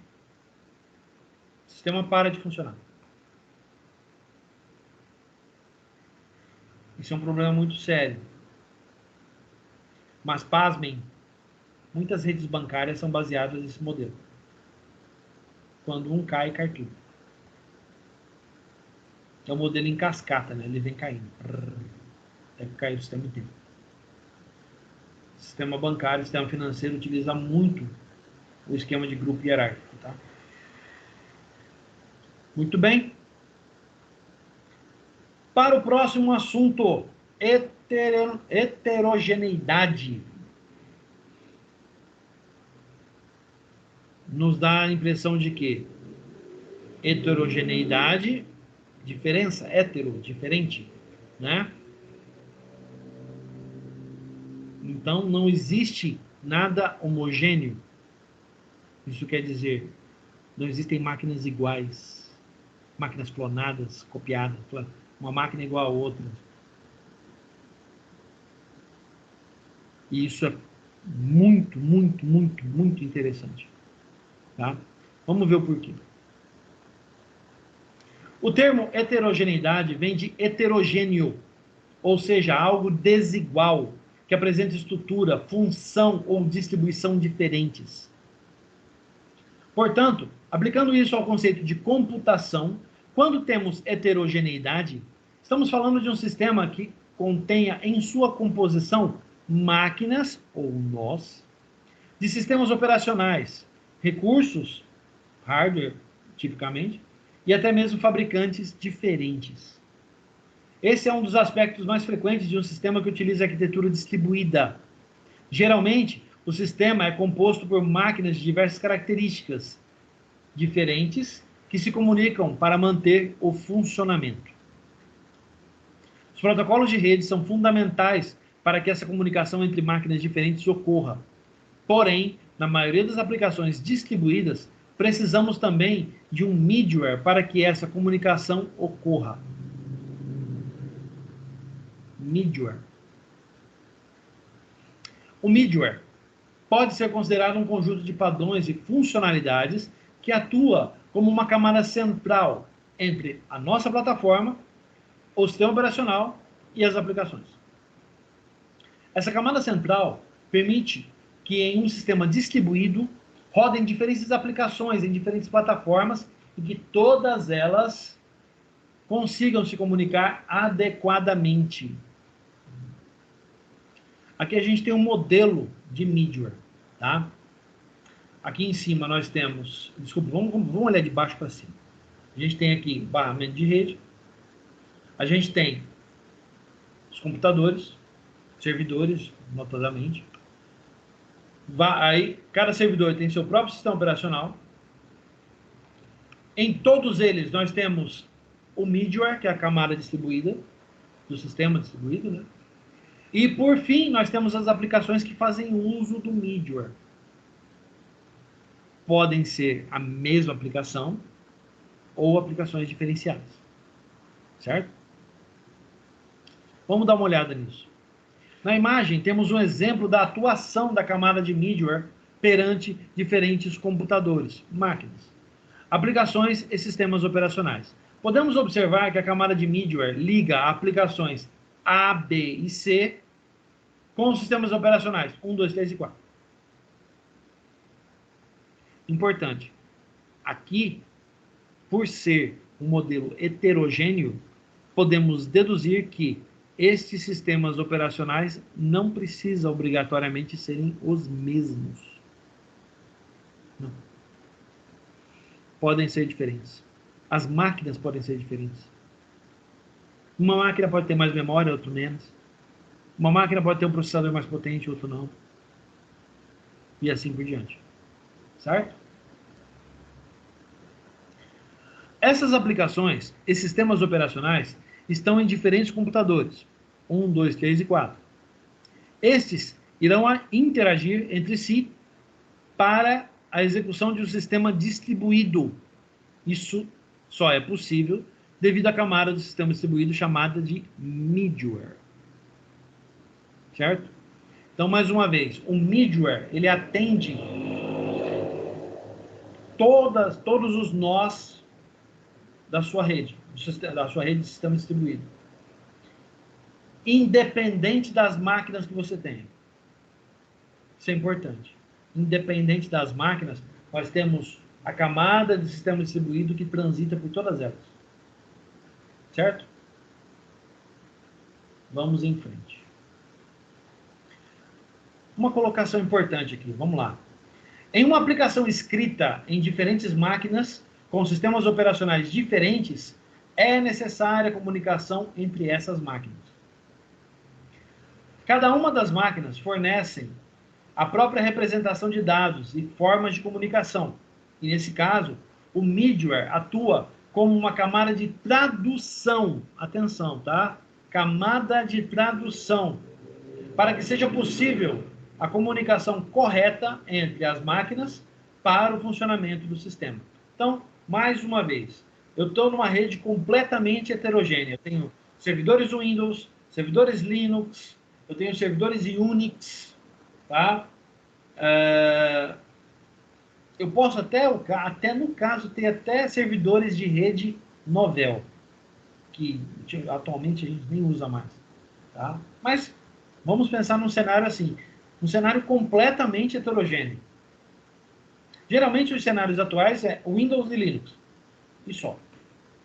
Mas você pode ter uma situação em que você tenha, por exemplo, servidores como o mainframe S390 da IBM, e ele roda uma versão do Unix chamada Unix 390. Certo? Esse sistema operacional lembra muito o Linux. Muito. Só que ele é totalmente dedicado para aquele mainframe. Então, pensem, nós podemos ter o middleware transitando entre o mainframe 390, a máquina Linux e a máquina Windows. É o mesmo middleware passando por todos eles. Certo? Então, independente do sistema operacional e da arquitetura da máquina, nós podemos ter um sistema distribuído, um middleware do sistema distribuído, atuando nessa rede de forma transparente. Bastando que o programador simplesmente crie a porção do middleware correspondente àquele sistema operacional. Certo? Essa é a parte difícil. Muito bem. Por último, falamos agora de programação, vamos falar um pouco sobre os frameworks disponíveis para trabalhar com middleware distribuído, né? Middleware de sistemas distribuídos hoje no mundo. Vou citar alguns, não são todos, nós temos vários, mas esses são os mais conhecidos, tá bom? Então vamos lá. Nós temos o Corba, que é um framework de implementação de middleware baseado na linguagem de programação C++, e o Corba é famosíssimo, utilizado até hoje. Pasmem, ele vem da década de 90. Eu tive contato com o Corba em 1997. É usado até hoje. E funciona muito bem. Tá? Depois nós temos o .NET Remoting. Esse é famoso. Quem usa C Sharp, quem trabalha com .NET, conhece esse cara aqui. Framework de implementação de middleware baseado no ambiente de programação .NET, que pode utilizar várias linguagens diferentes, como Visual Basic, .NET, C Sharp, aí eu cito Delphi.NET, F Sharp. Tá bom. Vamos encher muito, né? Mas o padrão, geralmente, é trabalhar com C Sharp.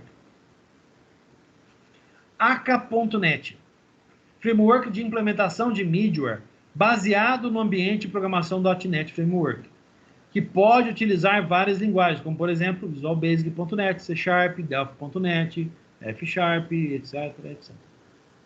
Entre outros. Java RMI, framework de implementação de middleware baseado na linguagem de programação Java. O Java MRI é extremamente famoso, muito utilizado. Eu conheço vários projetos que já trabalharam com ele anteriormente. Tá? Ele é relativamente simples, e vocês que já trabalharam com Java no passado iam poder trabalhar muito bem com ele. Tá?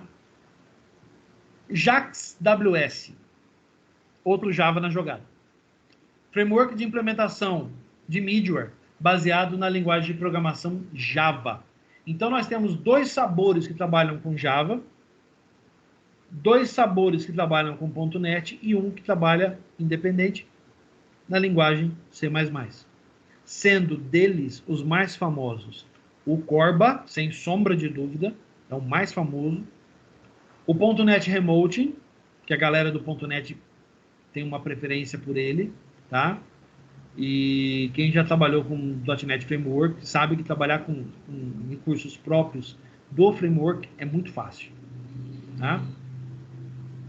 E o Java RMI, que é o mais antigo, talvez, da lista, né? Vem desde os primórdios do Java e é usado até hoje, seja em ambiente acadêmico, seja em ambiente profissional. Porém, a preferência no ambiente profissional é que rufem os tambores, né? Vamos bater cabeça aí. A preferência pelo Corba.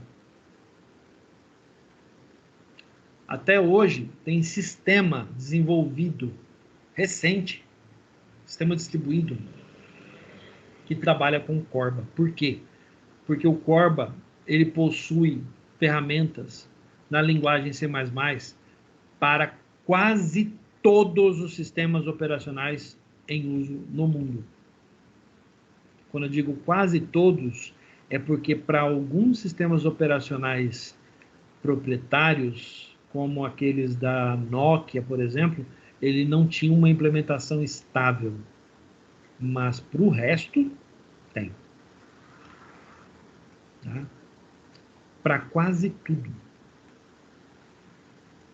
Até mesmo a galera que trabalha com .NET tem que baixar a cabeça para o Corba. Tá? Porque a implementação dele é muito fácil, é muito simples e ela pode facilmente ser escrita sem problema nenhum. O programador não perde muito tempo, porque tem muito material na internet que explica como faz. A mesma coisa do Java MRMI e do .NET Remote. Você tem muito material na internet que explica como trabalhar, mas o Corba é campeão.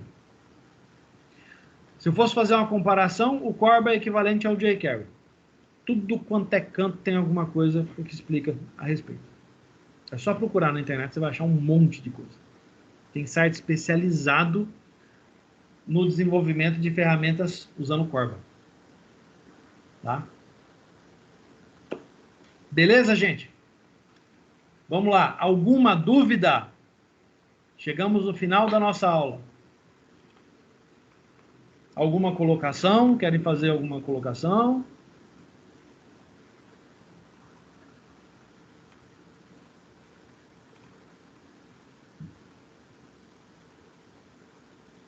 Não? Não. Não. Não, professor, tá bem como a matéria tá indo mesmo. A gente acaba aprendendo uma coisinha ou outra, mas tá bem assim, o assunto a gente já tá batendo bastante, já sabendo já essa parte. Bom. Isso é bom. Que bom. É Eu legal ficaria que cada vez sai uma partezinha, uma coisa nova, sabe? Um detalhezinho que inédito. Isso é legal. Isso é legal. Sinal que vocês estão quase chegando no ponto de formar. Né? Falta pouco, né? Um ano e Muito. meio. Né? Vocês estão, a sua turma está em qual semestre, Marcos? Quinto. Falta pouquinho, 1 ano e meio. Já já estão formando. Quem aí tá mais que isso? Flávio, você está em qual? No quinto também? Não entendi, professor. Não, a Flávia. Ah, tá. Flavinha. Terra chamando Flavinha. Ah, eu peguei a Flávia fora do notebook. Ela respondeu no chat, professor. É mesmo? Tá bom. Eu tô no 7º semestre, professor, engenharia de computação. 7º, né, Diego? Você também falta pouco, hein, Diego? 2 anos e meio só. Mas eu não conto, né, porque eu tô segunda graduação, então eu tô só pagando as matérias que eu não fiz da primeira graduação. Ah, tá. Então não. Então você vai tirar de letra logo, logo. Ano que vem já acaba. Beleza aí, tá vendo? Falta pouco. Então, assim, tem muita coisa que a gente está falando aqui em sistema distribuído e em arquitetura paralela distribuída, que são os ecos, né? Você já... Algumas coisas...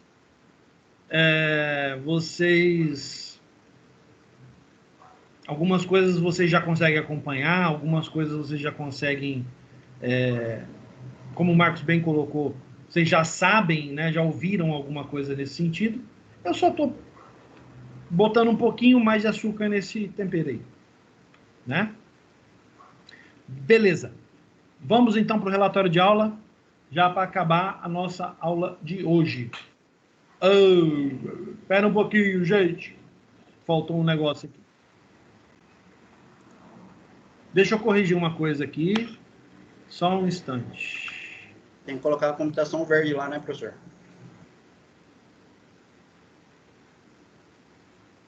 Como? Eu não entendi.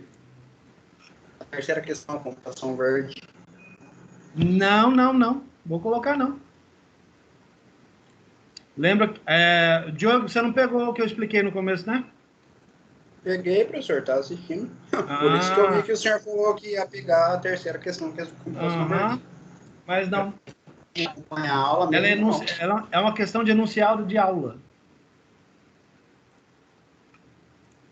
E existem motivos para fazer.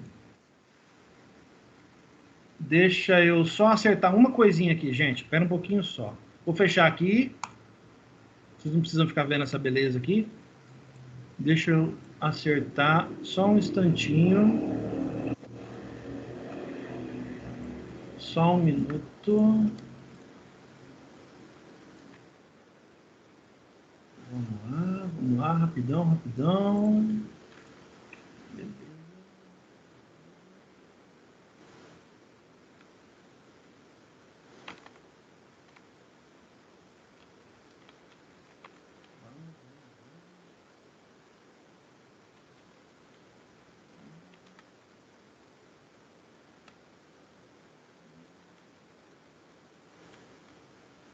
Muito bem.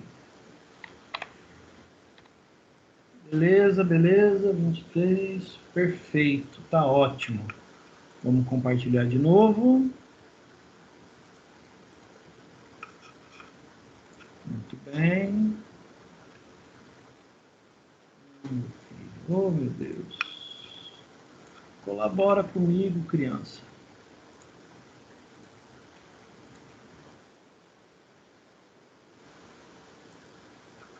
Ai, ai. Vamos lá. Pronto. Agora tá feito. Beleza.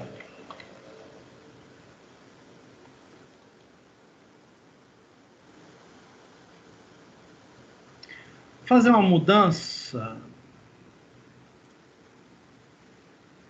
Vamos fazer. Não, não vamos mudar, não. Vai ficar assim. Então vamos lá. Nossa, até a redação ali tá errada. Oh, meu Deus. Deixa eu fazer em quente para vocês verem que o professor também erra, tá? Só um minutinho.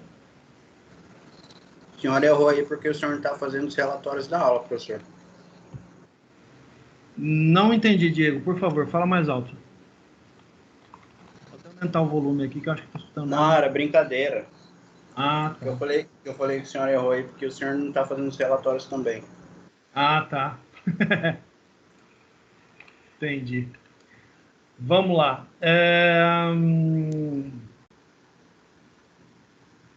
Então, o que nós temos? Gente, nós temos o relatório da aula com todos os tópicos, mais o questionamento sobre computação verde. Beleza? Vocês vão pesquisar e colocar ali do que se trata. Tá bom? Prepara o relatório com o assunto abaixo e envia para mim. O assunto, SD, atividade 2021-03-23. Ah, importante, ó. Lembra que a gente teve, eu até comentei com vocês hoje, que vários relatórios foram colocados na pasta lixo eletrônico? Então, eu descobri o motivo, tá? Eu descobri o motivo.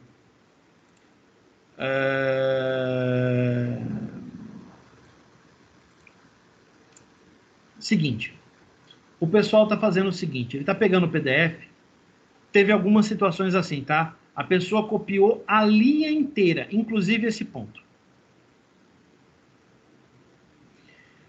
Muito bem, só que acontece o seguinte, quando você copia esse ponto e cola lá no assunto, o ponto vai junto. O filtro não reconhece esse cara aqui, ó, como um caractere válido.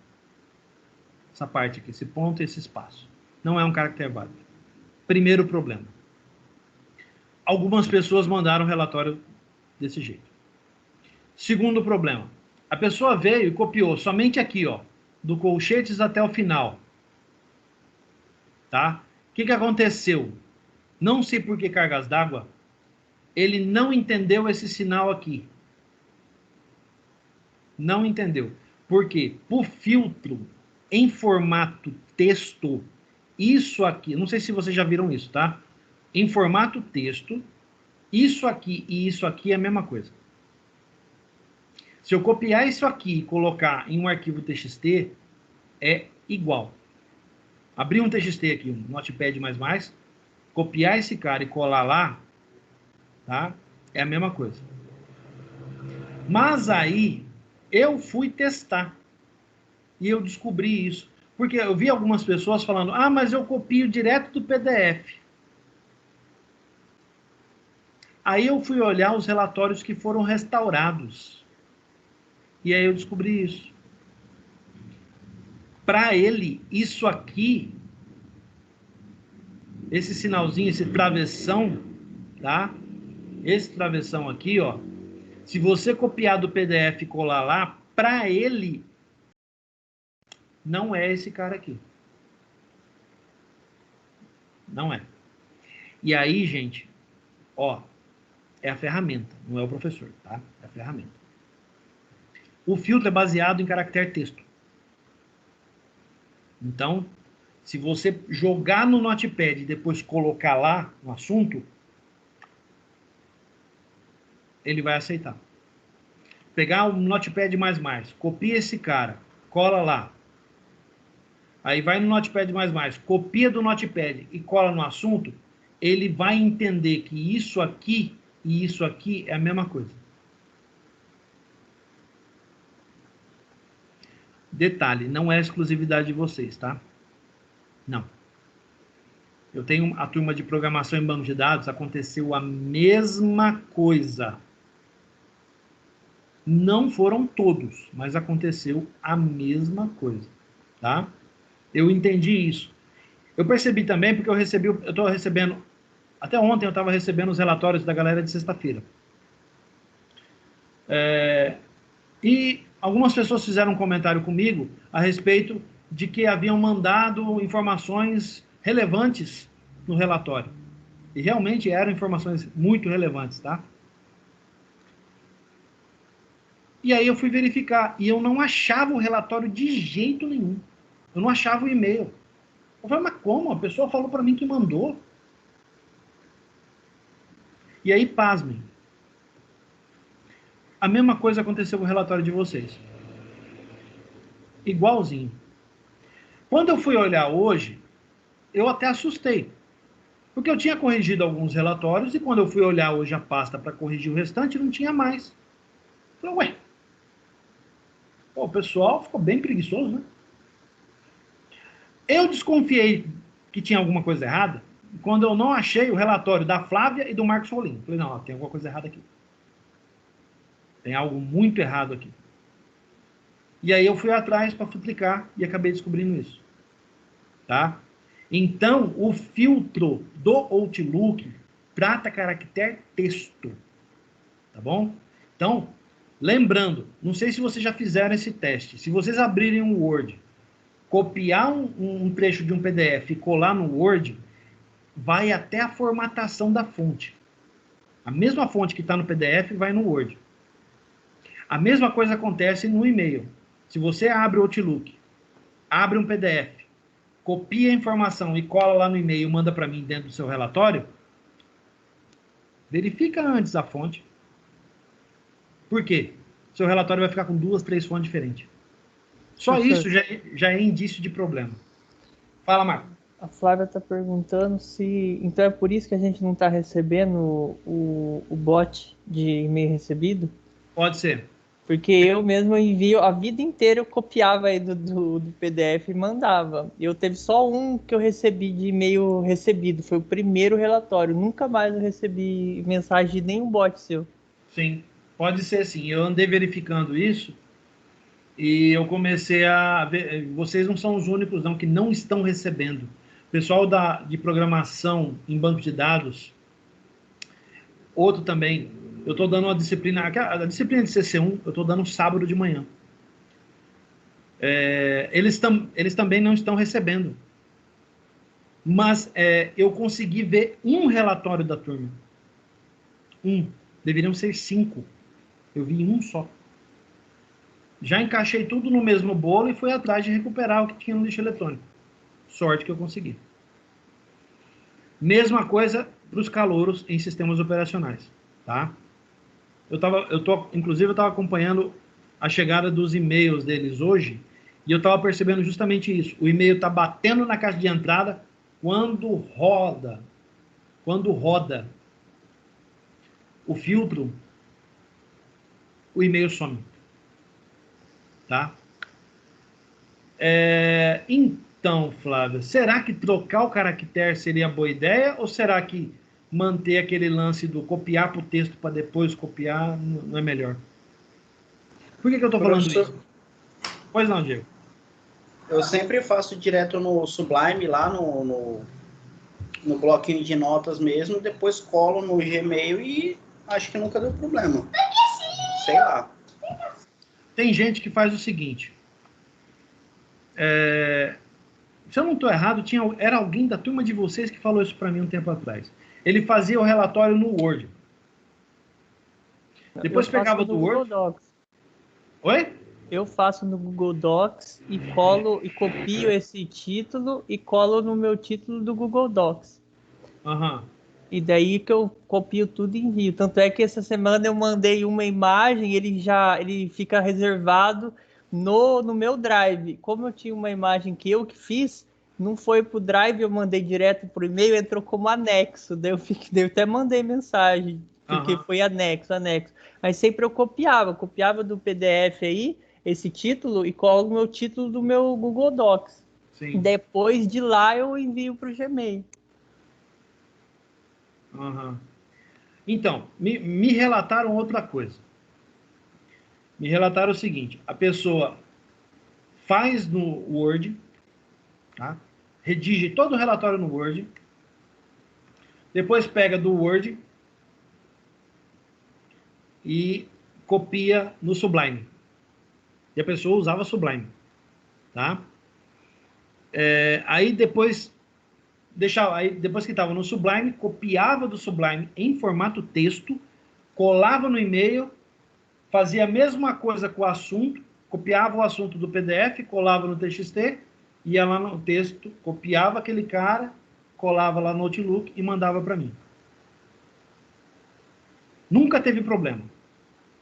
Nunca tive problema com esse aluno. Eu nunca tive problema de relatório, tá? Por que eu estou falando isso, gente? Porque são particularidades das aplicações que a gente usa.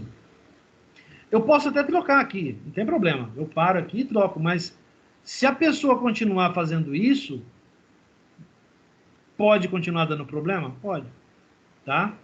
Eu vou atender aqui o que a Flávia sugeriu e eu troquei aqui pelo sinal de menos, tá bom? Que é o que eu uso ali no meio. Então, tá trocado, tá o sinal de menos. Porém, mais uma vez, isso não garante que você copiar do PDF e colar lá no e-mail que vai funcionar. Tá? Não, 100% garantido é usar o Sublime. Ou então Notepad++, alguma coisa assim. Não, tá ok. Tá? A gente fala Sublime porque tem no Linux também, né? Não, tem aqui. Então, pode ser o Gedit, Kedit, que tem no Gnome e no KDE. Qualquer editor de texto em formato texto. Até o Visual Code faz isso para você, se você quiser. Tá? Até o Visual Studio faz isso para você, se você quiser. Beleza? Então, vamos lá. O que é para falar, então, no relatório? Primeiro, questionamento, segurança, os tópicos da nossa aula. Escalabilidade, tolerância a falhas, resiliência, heterogeneidade e frameworks. Depois, fale sobre computação verde. Você vai descrever computação verde. Então, eu vou esperar essa estrutura, tá, gente? Se não vir nessa estrutura, menos 1, menos meio. Se eu tiver que sair caçando o texto, meio ponto a menos. Beleza? Vamos atender às necessidades. Tá bom? Qualquer dúvida que vocês tenham a respeito do relatório, se tiver alguma coisa para falar, por favor, fale agora. Se surgir alguma dúvida depois, me procura. Estou à disposição. Tá bom? Gostaria de perguntar para vocês como é que andam os trabalhos. Eu não recebi mais nenhum trabalho e eu acho que falta um feedback, que é o do Marcos, que eu ainda não dei. Né? Exatamente, sim. Eu não recebi ainda. Então falta você. Tá faltando o seu. Então eu vou dar uma olhada. Lembrando, gente, vamos já deixar marcado aqui. Eu não marquei com os calouros, mas vocês serão os primeiros. Vamos deixar previamente marcada a nossa prova para o dia 6 de abril, daqui 2 semanas. Tá bom? Então, nossa prova poderá ser dia 6 de abril. Preciso confirmar o calendário com a professora Adriane, mas a princípio será nessa data. Tá bom? Confirmo para vocês durante a semana. Mando lá no WhatsApp, atualizando todo mundo. Certo? Qualquer dúvida, falem comigo. Vamos encerrar então. Agradeço muito a presença de todo mundo. Tá aí meu e-mail, tá na descrição do WhatsApp, quem quiser falar comigo. Em nome da Unidep Croton, agradeço a presença de todo mundo. Peço que vocês continuem se cuidando. Estou recebendo péssimas notícias a respeito da pandemia, então todo mundo aí de olho nisso aí, tá bom? Gente, um grande abraço, tudo de bom, fiquem com Deus e até a próxima. Fui!